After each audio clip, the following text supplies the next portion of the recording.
Thanks for joining us on this Family Day as we talk about young families, sleep trouble, very common among kids and babies these days. And Erin Junker, a pediatric sleep consultant and owner of the Happy Sleep Company, joins us with tips on how you can help your little ones get a better night's sleep. Thanks so much for joining us this morning. Thanks for having me.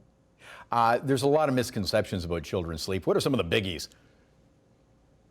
One of the biggest things that I think is a misconception about children's sleep, it starts in the newborn stage, between that idea of you can't create habits with a newborn and you can spoil a newborn. So you can certainly create habits in a newborn sleep because just like any human being, if something is done over and over and over the same way, it becomes a habit. So if we always only, for example, rock our baby to sleep, then they may become accustomed to that and never know a different way of going to sleep. But then on the other hand, people will say, don't worry, you can't spoil a newborn. And that's a totally different thing. You should cuddle and snuggle your newborn, so much, but just be cognizant of the fact that if they only ever go to sleep in your arms, then you may develop some challenges down the road where baby doesn't really know how to go to sleep any other way or in any other space.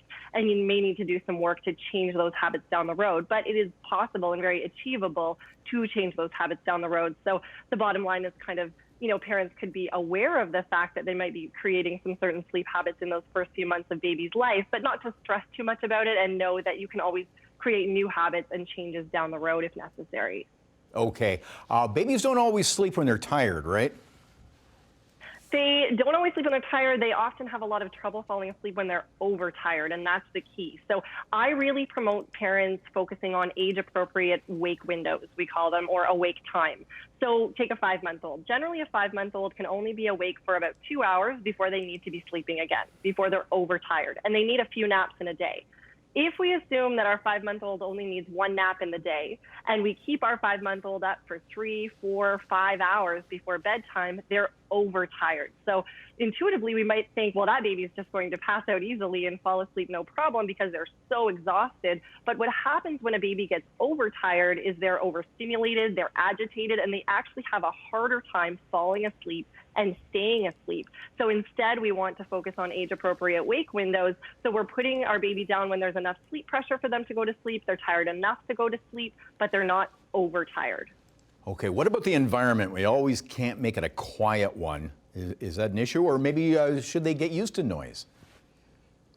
A lot of people will think, and I think that's another common misconception, is that babies should learn to sleep anywhere and everywhere, and you should bang pots and pans around and run the vacuum under their crib in order for them to sleep well and become maybe resilient sleepers and learn to sleep anywhere. But human beings sleep better when it's quiet. Whether we are an infant or a toddler or an adult, we all sleep better when there aren't a whole bunch of noises going on around us and when the environment we're sleeping in is quieter. So I really recommend that if parents have a tough time making the environment quiet because maybe they live on a busy street or they have another child running around making noise during nap time for their baby, that they get a sound machine and use a white noise setting and just place it 5 or 10 feet away from their child's crib, have it on a nice steady white noise setting throughout their child's nap and throughout the night so that their child can have a more peaceful sleep. Remember that babies nap a lot during the day and they go to bed a lot earlier than adults, so the rest of the house is still busy and there's lots of noise going on when your little one is trying to go to sleep. So a sound machine can help with that.